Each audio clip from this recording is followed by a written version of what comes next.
اور ابھی آپ کو خبر دیں، الیکشن کمیشن میں مریم نواز کو نون لیگ کی نائب صدارت سے ہٹانے کی درخواست پر سماعت۔ مریم نواز اور نون لیگ کے وکلاء الیکشن کمیشن میں پیش ہو گئے ہیں۔ الیکشن کمیشن نے مریم نواز اور نون لیگ کو نوٹس جاری کیا تھا۔ اسی پر بات کریں گے، فہیم اختر ہمارے ساتھ موجود ہیں۔ فہیم، بتائیے گا کیا سماعت کا آغاز ہو چکا ہے؟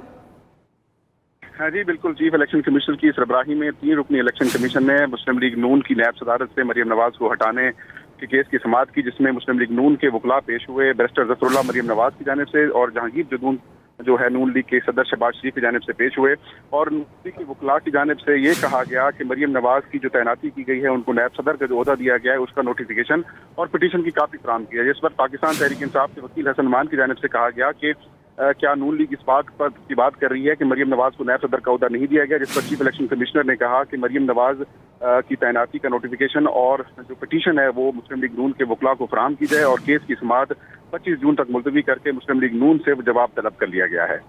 جی ٹھیک ہے، مسلم لیگ نون سے بھی جواب طلب کر لیا گیا ہے۔ بہت شکریہ فہیم آپ کا۔